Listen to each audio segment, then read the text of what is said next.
할렐루야. 오늘도 삶의 한가운데서 한 주간을 마무리하기 직전에 또 여러분 각 가정에서 처소에서 단을 쌓는 여러분 모습이 하나님 보시기에 아름답고 또 하나님 받으실 만한 그런 예배가 되기를 주님의 이름으로 축원합니다.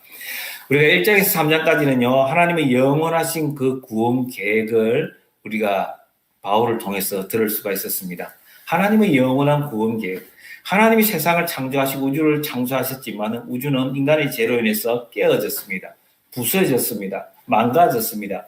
그런데 하나님은 나 몰라라 하실 분이 아니에요. 하나님은 무엇이든지 하실 수 있는 전능하신 하나님이에요. God is able. 하나님은 전능하신 하나님이에요. 하나님은 우리를 부르시고 우리가 교회가 되게 하시면서 교회를 통해서 그 허무하고 뻥 뚫리고 부서진 그 세계를 채워가신단 말이에요. 하나님의 충만한 것으로 하나님께서 만물을 채워가시며 다시 새 에덴을 우리에게 허락해 주시겠다는 것입니다. 여러분, 이제 그러면은 우리가 교회라는 걸 깨달았습니다. 그죠? 사람들이 그냥 단순하게 에베소서는 교회에 대해서 이야기해. 교회론이야. 그렇게 말하지만은 교회 자체가 목적이라기보다는 하나님 나라가 목적입니다. 하나님 나라가 최종적인 궁극적인 목적이에요. 그 하나님 나라를 교회를 통해서 이루어 가신단 말이에요. 교회를 통해서 이 땅에 하나님 나라가 어떻게 해요? 물이 바다를 덮은 같이. 성경에서는 보통 바다라는 것은 위험한 거고 악과 관련이 되어 있어요. 바울이 로마로 갈 때에 바다를 통해서 십자가 길을 갔던 것처럼 바다는 우리를 삼키려고 합니다. 그럼 물은 생명을 가리킵니다. 물은 우리가 물속에 들어갔다 나오고 물은 예수 그리스도의 생명, 하나님의 생명을 나타낼 때가 많습니다. 바다 같은 세상을 물이 바다를 덮은 같이 하나님을 아는 지식이, 하나님을 아는 하나님의 영광이 물이 바다를 덮은 같이 가득하리라. 그것이 하나님 나라 완성을 이야기하는 것입니다. 하나님 나라 완성. 여러분, 우리는 교회라는 것에 대해서 알아야 됩니다. 교회가 굉장히 중요합니다. 여러분, 대한민국의 헌법, 컨스티튜션에는요, 어떤 게 있냐면요, 국회의원은 한 사람 한 사람이 독립된 헌법 기관이다. Dependent Constitutional Institution. 자, 그게 무슨 말이냐면은, 한 300명이 다 국회의원이면서도 한 사람 한 사람이 기관이라는 거예요. 독립된 국회라는 거예요. 자, 그건 똑같은 원리입니다. 우리가 다 예수 믿는 무리가 교회지만 예수 믿는 한 사람 한 사람, 예수의 피로 구원받은 한 사람 한 사람이 교회라는 것입니다. 그래서 우리 한 사람 한 사람이 하나님의 부르심대로 우리가 말씀에 따라서 양심에 따라서 살아야 하는 그 의무가 있어요. 우리 한 사람 한 사람은 굉장히 중요합니다. 세상이 1000명이고 10,000명이고 100만 명이면 1대 1000으로 1대 10,000명으로 1대 수백만 명으로 우리가 감당할 수 있는 그런 한 기관으로 하나님이 우리 한 사람 한 사람을 불러주셨다는 것입니다. 와우, 얼마나 대단합니까? 우리 존재가요, 보통 존재가 아닙니다. 우리를 시시하게 보면 안 돼요. 하나님 오늘 말씀을 통해서 정말 우리의 표준을 높이라는 거예요. 어디까지요? 예수 그리스도의 장성한 분량까지. 너희들의 목표는 예수님이다. 예수님을 바라보고 살아라. 바라봄의 법칙이 있다. 바라보면 볼수록 너희들은 예수를 닮게 되어 있다라는 것입니다. 자, 교회답지 못하면 복음으로 자신과 세상을 화목해 할 수가 없어요. 하나님 우리를 통해서. 그러면은요, 지금까지 하나님께서 하나님의 큰 구원 계획이라고 하는 그림을 보여주시고 그 그림과 작은 그림인 우리 각 개인의 구원이 연결되어 있고, 자, 큰 그림과 우리 작은 그림의 우리 개인의 구원이 이게 뗄래야 뗄 수 없다는 거예요. 그를 이루기 위해서는 작은 우리의 구원이 하나님의 뜻을 알아서 이제는 삶이 달라져야 된다는 것입니다. 그래서 오늘 4장에서부터는 어떤 이야기를 하느냐. 지금까지 하나님의 그 구원 계획을 우리에게 보여주면서 이제는 너희 교회가, 너희 한 사람 한 사람 교회고 아가페 교회가 교회인데 너희들이 이제는 어떻게 살면 내 뜻대로 살 수 있는지, 내 목적을 성취할 수 있는지 내가 이제는 매뉴얼을, 사용 설명서를 내가 가르쳐 주겠다는 것입니다. 자, 그것이 오늘 본문부터 시작하는 것입니다. 자, 본문은 이렇게 시작하죠. 그러므로 지금까지 이렇게 쭉 설명을 했습니다. 그러므로 주 안에서 같이 내가 너희를 권하노니 너희가 부르심을 받은 일에 합당하게 행하여, 부르심에 받은 일 합당하게 행하라는 거예요. 그 부르심이라는 그 콜링이라고 하는 것은 어떤 거냐? 무슨 간호사로서 또 교사로서 또는 여러 가지 직업 그런 것을 말하는 것이 아니라 예수 안에서 예수로 말미암아 하나님의 자녀 되었고 예수 그리스도 안에서 하나님 나라를 이어받는 상속자가 되었고 교회의 지체가 되었고 그런 부르심을 이야기하는 것입니다. 예수로 말미암아 우리의 존재가 바뀐 그 신분을 이야기하는 것입니다.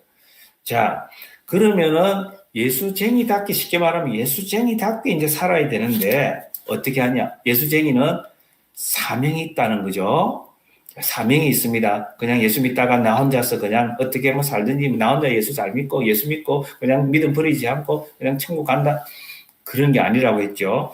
자, 첫째로 우리가 하나님의 거룩을 드러내서 우리를 통해서 세상이 하나님을 바라보고 하나님의 이름을 알도록 하는 거죠. 모세와 이스라엘을 통해서 애국 사람들이, 세상 사람들이 하나님을 알도록 하는 거예요. 자, 그래서 우리는 이제 그 부르심에 합당한 삶을 위해서 첫째로 우리가 알아야 되는 게 뭐냐? 인격이 변화되어야 한다는 것입니다. 인격. 다른 기술적이고 테크니컬한 그런 게 아니라 예수님의 성품이 너희의 인격이 되어야 된다는 거예요. 그걸 어떻게 이야기합니까? 모든 겸손. 자, 성 어거스틴이 우리 기독교 2000년 역사에서 가장 성자 중에 성자라고 꼽히는 사람입니다. 성 어거스틴에게 이런 질문을 했습니다.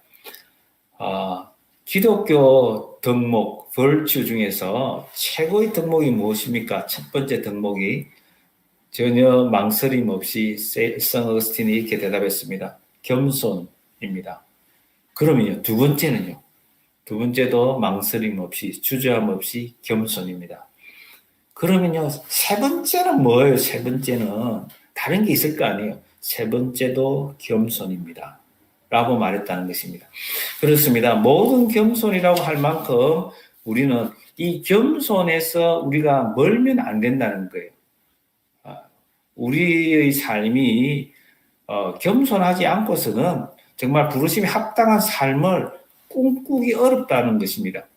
설령 그렇게 하더라도 사울 왕과 같이 중간에 용도 폐기당할 수 있음을 성경은 우리에게 보여줍니다.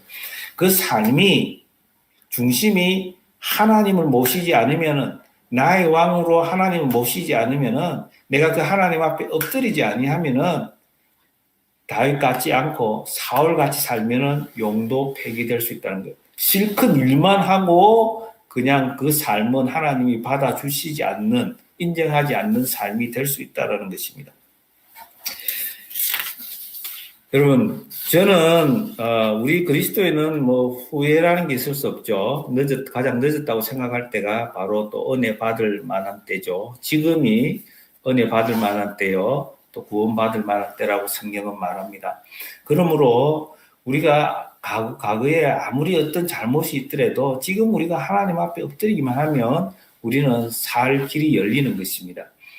그만큼 하나님이 좋으신데 인간적으로 제가 말씀을 드리자면요. 제가 이제 이렇게 엎드릴 때마다 그런 생각이 듭니다. 참 이 말씀을 맡은 자로서 두렵고 떨리는 부분이 참 많은데요.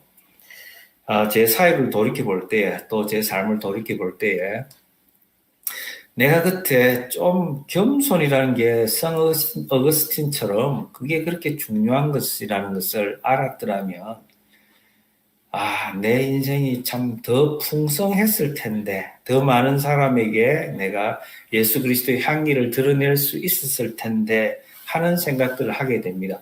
지금 우리 자녀들을 붙들고 겸손해야 돼, 겸손이 최고야, 이런 이야기를 하면 금방 마음으로 받아들이기 쉽지는 않을 것 같아요. 그죠? 자, 우리가 하나님 앞에 무릎을 꿇고 그 하나님 사랑이 내 속에 밀려올 때, 그리스도의 성육신과 그리스도의 십자가의 죽으심을 내가 내 삶 속에 물밀듯이 밀려올 때에, 그 사랑이 강물이 되어 밀려올 때에 우리가 겸손하게 되지 않겠느냐 하는 것입니다. 예수님은 우리에게 또 이 바울을 통해서 하나님은 온유해라고 말합니다. 온유로 하고, 자, 온유라고 하는 것은 주인이 마음대로 부릴 수 있는 상태까지 길들여진 짐승을 말합니다. domesticated, 길들여진 짐승을 이야기할 때 온유라고 합니다. 여러분, 아무리 좋은 짐승이라 하더라도 그게 길들여지지 않으면, 주인을 물거나 손님을 물면 그 짐승은 그거는 가치가 없는 거잖아요. 애완용으로 쓸 수가 없어요. 반려견으로 쓸 수가 없어요. 그런 것처럼 우리가 온유해진다는 건 뭐냐면은 성령을 선물로 받아서 내 마음이 성령에 민감하게 반응할 수 있도록, 하나님께 순종할 수 있도록 길들여진 상태를 온유라고 합니다. 마태복음 11장 28절 29절을 보니까 수고하고 무거운 짐진 자들아 다 내게로 오라. 내가 너희를 쉬게 하리라. 나는 마음이 온유하고 겸손하니 나의 멍에를 메고 내게 배우라. 그리하면 너희 마음이 쉼을 얻으리니 이는 내 멍에는 쉽고 내 짐은 가벼움이라 하시니라. 예수님은 우리 인생이 수고하고 무거운 짐을 지고 있다는 것을 너무도 잘 알고 있습니다. 이런저런 보따리를 짊어지고 우리 인생의 무게가 천근만근이나 되어서 아주 무거운 짐을 지고 산다는 것을 알고 계세요. 온갖 걱정, 근심, 염려, 보따리를 짊어지고 사는 우리를 알고 계신단 말이에요.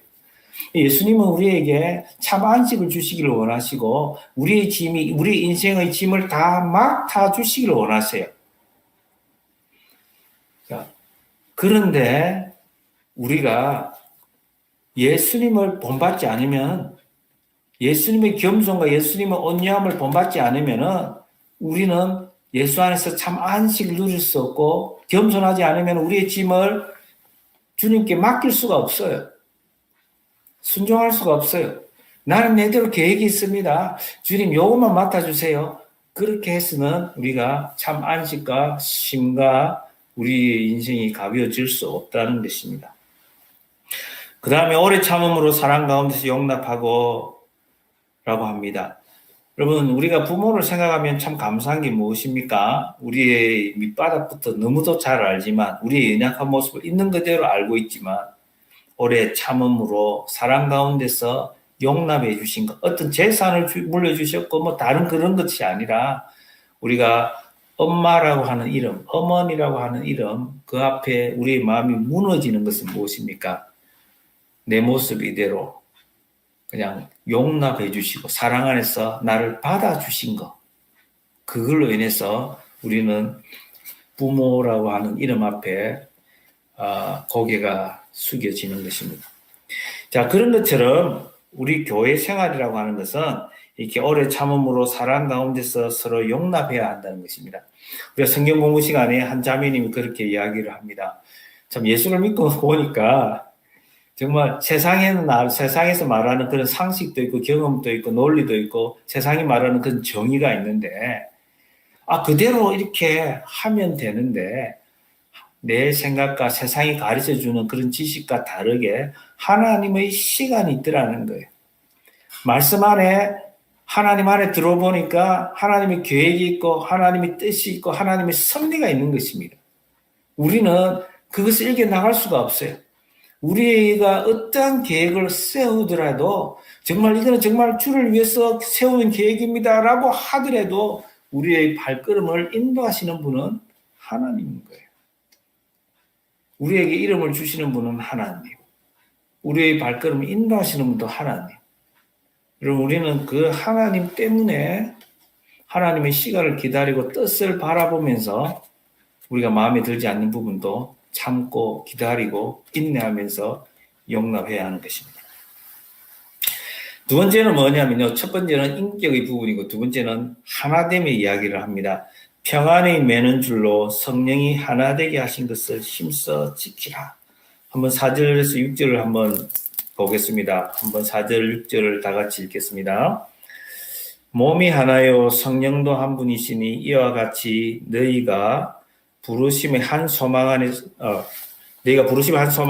부르심을 받았느니라. 주도 한 분이시요 믿음도 하나요 세례도 하나요 하나님도 한 분이시니 곧 만유의 아버지시라. 만유에 계시고 만유를 통일하시고 만유 가운데 계시도다. 여러분, 이렇게 하나됨의 근거를 이야기합니다. 몸이 하나다라는 것은 교회는 그리스도의 몸이고 우리는 그 members, 지체입니다. One body with many members. 여러분, 그렇기 때문에 몸이 하나이기 때문에 우리가 하나가 되어야 되고 성령도 한 분이고 이와 같이 너희가 부르심 한 소망도 한 소망 안에서 우리가 부름을 받았다는 거예요. 근데 이 하나 되는 게 얼마나 어려운지 몰라요. 그래서 3절에서 평안의 매는 줄로 성령이 하나 되게 하신 것을 힘써 지키라는 거예요. 이 하나 되게 한 게 뭐냐? 이 평안은 바로 십자가로 말미암아 우리에게 주시는 평안을 말합니다. 십자가로 말미암아서 예수 그리스도가 낮아지시고 죽으심으로 우리에게 주신 것이 평안입니다. 이 십자가의 은혜를 알지 못하면 우리는 하나 될 수가 없는 것입니다.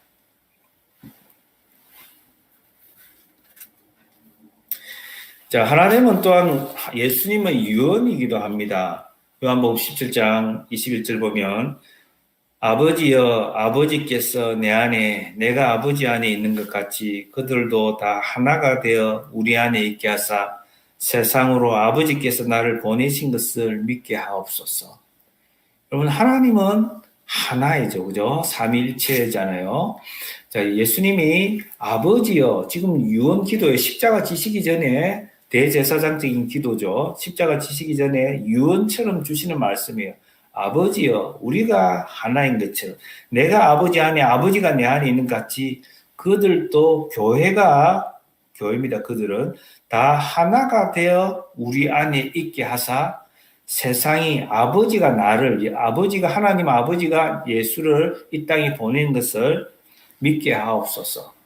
자, 하나가 되어서 하나님 안에 거하게 하시면서 그 모습을 통해서 하나님을 세상이 알도록 하겠다는 것입니다. 그러므로 하나를 깨뜨리는 것은 예수 그리스도의 몸을 찢는 것입니다. 하나가 되지 않고 분쟁하고 분열하면 고린도 교회처럼 그렇게 되면은 그 고린도 교회를 통해서 하나님이 세상이 하나님을 보고 나오게 하는 것이 아니라 오히려 하나님의 영광을 가리우게 된 것처럼 우리가 이 하나됨의 원리를 모르면은 자, 우리를 위해서 예수님 몸을 찢어 주셨는데 우리가 다시 예수님의 몸을 찢는 행위가 된다라는 것입니다. 세 번째, 오늘 시간 관계상 길게는 못하겠습니다. 세 번째, 첫째는 인격이요. 매뉴얼을 주시잖아요. 부르심에 합당한 삶. 첫째는 인격의 변화가 있어야 됩니다. 그죠? 두 번째는 그죠? 두 번째는 하나됨이. 세 번째는 뭐냐면요. 이 세 번째는 은사를 이야기하는데 한번 성경을 보겠습니다. 7절에서 10절입니다. 자, 우리 각 사람에게 그리스도의 선물의 분량대로 은혜를 주셨나니 그러므로 이르기를 그가 위로 올라가실 때에 사로잡혔던 자들을 사로잡으시고 사람들에게 선물을 주셨다 하였도다. 올라가셨다 하였은즉 땅 아래 낮은 곳으로 내리셨던 것이 아니면 무엇이냐. 내리셨던 그가 곧 모든 하늘 위에 오르신 자니 만물을 충만하게 하려 하심이라. 여러분 이것은 성경에서 아주 배경을 모르면 이해하기 가장 어려운 본문 중에 하나입니다. 자, 60편, 68편에서 가지고 왔어요. 10편 68편은 다윗을 시면서 대서사시입니다. 대서사시라고 하는 것은 굉장히 규모가 있죠. 그 신대 역사성이 있는 것을 서사시라고 합니다. 에픽. 여러분 이 대서사시에 어떤 이야기가 나오냐면은 자, 출애굽의 이야기가 나옵니다. 예수 그리스도 십자가 사건이 출애굽인 것처럼 이 모세를 통해서 이스라엘 백성들이 출애굽을 하고 나서 어디에 모입니까? 우리가 지금 출애굽기를 계속 묵상하고 있는데 출애굽의 목적은 섬김, 하나님을 섬김, 예배입니다. 아바드, 예배하다는 뜻입니다. 여러분 계속해서 그 단어가 아바드가 반복이 됩니다. 왜냐하면 출애굽의 궁극적인 목적이 예배이기 때문에 우리는 예배하러 가야 돼. 여기서 안 돼. 우리는 가야 돼. 하나님이 정하신 장소에 그곳에 가야 돼. 시내산에 가야 돼. 여기서 3일, 사흘 길쯤 떨어진 그곳에 가야 돼. 계속해서 그거에 대해서 모세는 결코 타협하지 않습니다. 우리를 부르려고 하는 그 목적이, 구원의 목적이 예배라는 사실을 하나님 계속해서 우리에게 가르쳐 주시는데요. 자, 시편 68편에 보면은, 자, 이렇게 출애굽을 한 다음에 시내산 이야기가 나오고, 시내산 꼭대기에 올라갔던 사람은 누구였습니까? 한 사람, 모세였습니다. 그 모세는 오실 예수 그리스도를 예표합니다. 미디에이터, 중보자입니다. 백성과 하나님 사이에 있는 중재자입니다. 미디에이터, 중보자, 예수 그리스도를 보게 하고요. 그 다음에 그가 가지고 있던 지팡이는 킹십, 왕권을 상징합니다. 앞으로 우리의 영원한 왕으로 오신 예수 그리스도를 미리 그림자적으로 보여주는 일입니다. 여러분 모세가 그렇게 해서 산에 올라가서 내려올 때에 율법과 십계명을 가지고 내려왔잖아요. 성막의 블루프린트, 청사진을 가지고 내려왔잖아요. 그렇게 내려왔듯이 그 그림을 지금 이야기하는 거예요. 그 그림을 가지고 지금 예수 그리스도의 죽으심과 부활하심과 성천하심을 이야기하는 거예요. 예수 그리스도가 이 땅에 내려오셔서 이제 부활하시고 올라가셨고 성천하셔서 이제는 예수님께서 모세와 달리 내려오셨는데 아직 내려오시지 않았잖아요. 근데 in the person of the Holy Spirit 성령을 통해서 내려오셔서 성령으로 말미암아 성령을 통해서 우리에게 하나님의 선물을 주셨다는 거예요. 은혜를 주셨고 은사를 주셨다는 거예요. 그게 은사요 선물입니다. 우리 각 사람의 분량대로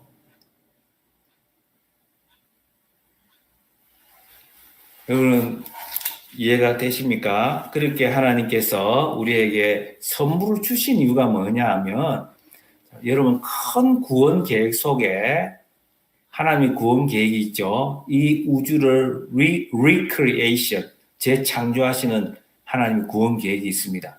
자, 이 구원 계획 속에 교회가 있습니다. 자, 교회보다 하나님 나라가 큰 개념입니다. 교회를 통해서 하나님 나라를 확장해 나가고 하나님 나라를 하나님께서 완성해 나갑니다. 그 교회의 머리는 예수 그리스도죠.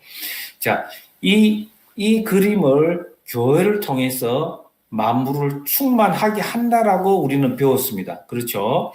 자, 그러면 교회가 뭔가로 체험을 받아서 교회도 체험을 받아서 만물을 우주를 채워가는데 예수님이 죽으시고 부활하시고 성천하셔서 성령으로 말미암아 성령의 선물을 하나님의 은혜를 우리 교회에 우리 각자에게 주셔서 교회가 체험을 받아서 만물을 채워간다라는 그런 그림입니다. 할렐루야. 한번 10절을 보시겠습니다. 내리셨던 그가 곧 모든 하늘 위에 오르신 자니 이는 만물을 충만하게 하려 하심이라.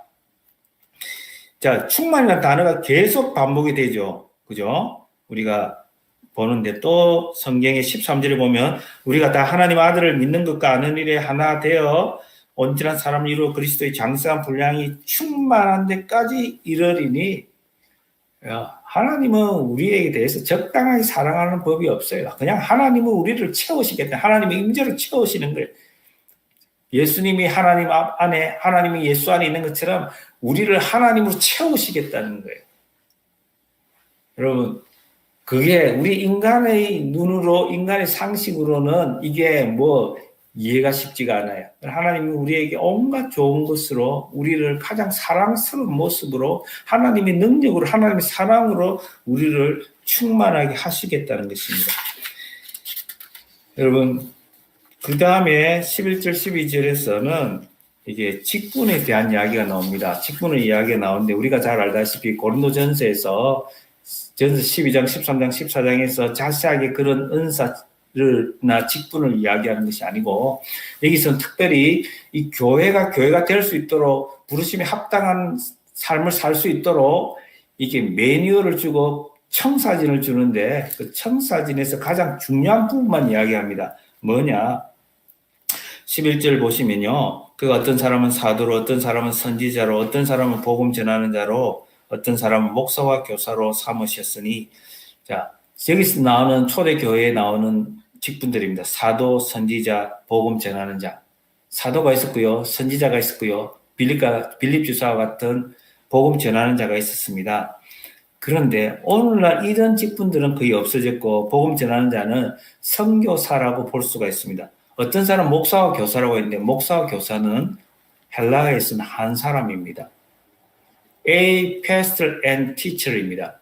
A pastor and a teacher이 아니라 한 사람을 이야기했는데 이 목사라고 하는 말은 shepherding, 성도를 돌본다는 말이고 교사라는 말은 하나님의 말씀을 가르친다는 것입니다. 자, 이 직분들의 공통점이 뭐냐? 초대교회나 지금 우리 시대의 목사의 공통점이 뭐냐면은 말씀을 맡은 자입니다. 하나님의 교회는 말씀 위에 세워져야 하고 말씀으로 양육을 받아야 합니다. 말씀이 마치 짐승들이 꼴을 먹는 것처럼 말씀이 우리를 먹이는 꼴이 되어야 한다는 것입니다. 말씀 없이는 교회가 있을 수가 없는 것입니다. 교회의 설교도에서 치명적인 것이 빠지게 되는 것입니다. 그러므로 우리가 매일매일 말씀을 묵상하고 말씀을 의지하고 말씀 앞에 회개하고 말씀으로 우리가 새로움을 입는 것은 얼마나 중요한지 모릅니다.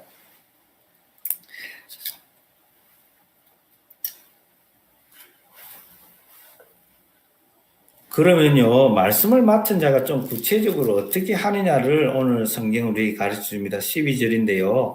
이는 성도를 온전하게 하여 봉사일을 하게 하며 그리스도의 몸을 세우려 하심이라. 자, 이렇게 직분을 주신 이유는 성도를 온전하게 합니다. 온전하게 equipment입니다. equip한다는 거예요. 뭔가 준비시켜주고 갖추어주게 하는 것입니다. 인격이 모든 겸손하고 온유할 수 있도록 참아낼 수 있도록 가르쳐주는 것입니다. 그리고 은사를 배치해주고 이런 것이고 그러면서 구체적으로 그 다음에는 봉사의 일을 하게 합니다. 선한 일을 위해서 지음을 받았음을 가르쳐주면서 하나님이 주신 것들을 가지고 이제 그걸 채비해서 우리가 일을 하고 교회를 위해서 헌신하고 봉사해야 한다는 것입니다. 자, 그 뜻은 뭐냐? 그리스도의 몸을 세우려 한다는 거예요. 우리에게 은사를 주시고 직분을 주신 이유는 몸된 교회를 빌드업, 세우는 것입니다. 그것이 목적입니다. 이것이 안 되면 우리에게는 별로 희망이 없습니다. 고린도전서 12장 4절 7절을 제가 한번 읽습니다.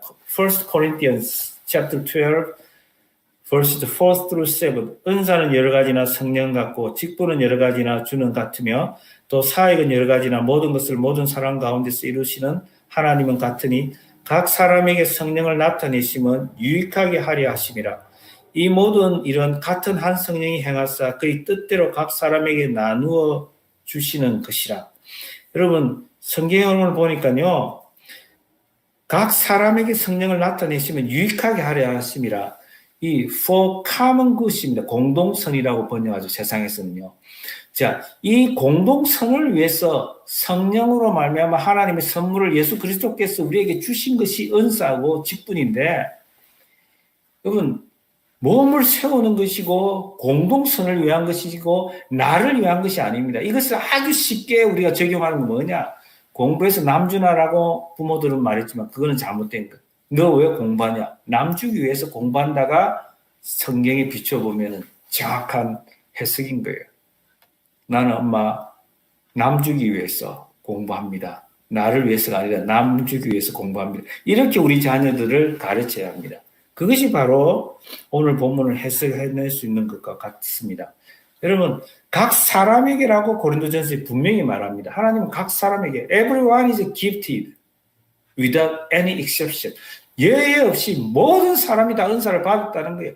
여러분, 어떤 사람은 정말 내 기준과 판단에 맞지 않다고 생각해서 그 사람이 은사가 없다고 생각하면 그건 큰 오산이에요. 여러분, 교회는 정말 멸시받고 아닐 것 같고 천하고 이름도 없고 이런 사람이 고린도전서 1장에서 하나님이 주 안에서 우리를 부르신 모습이에요. 그러므로 그런 사람을 볼 때에 하나님의 방법은 나와 다르구나. 하나님의 능력은, 전능하신 하나님은 어떤 사람이라도 붙들고 역사하실 수 있구나 라는 것을 우리는 깨달아야 하는 것입니다. 여러분, 은사는 우리 몸의 혈액과 같습니다. 건강한 교회는 은사를 인정하고 은사대로 일하고 은사의 원리를 따라서 섬기고 봉사하게 하면 교회 생활이 굉장히 신나고 즐겁고 재미가 있게 됩니다. 기쁨이 넘쳐요. 자기에게 하나님 주신 그 은사대로 막 일하고 봉사하고 그 은사를, 다른 사람 은사를 인정하면요, 신이 날 수밖에 없어요. 그러면 새 가족이 들어오고 그러면은요, 이 교회 신난다, 즐겁다 하면서 교회는 뻗어가게 되는 것입니다. 여러분, 하나님은 오늘 마지막 한 절을 보겠습니다. 13절입니다. 우리가 다 하나님의 아들을 믿는 것과 아는 일에 하나가 되어 온전한 사람을 이루어 그리스도의 장성한 분량이 충만한 데까지 이르니라. 자, 우리가 표준을 낮추면 다 망한다고 했습니다. 표준을 잘 잡아야 됩니다. 표준은 그리스도고 그리스도의 장성한 분량까지, 그리스도의 키까지 자라가야 된다는 거예요. 그런데 믿는 것과 아는 일에 하나가 되어야 된다는 것입니다. 그러면서 저는 굉장히 많은 부담이 있어요. 참 큰 죄인이라고 생각을 합니다. 아는 것과 성경을 아는 것과 믿는 것에 대해서 일치를 해야 합니다. 참 우리는 아는 것 따로 믿는 것 따로 이렇게 가면은 참 하나님 마음을 아프게 한다라고 생각을 합니다. 여러분, 여러분 이제 신앙생활 우리 교인들은 한두해 하신 분들이 아닙니다. 참 아시는 게 많은데요. 참 믿는 것과 아는 일에 하나가 되어서 그리스도의 장성한 분량까지 이룰 수 있기를 원합니다. 여러분, 우리가 정말 이 말씀에 깊이 사로잡히지 않고 정말 한 길로 듣다가 한 길로 내보내면 우리는 정말 허리멍덩한 그리스도인이 될 수밖에 없습니다.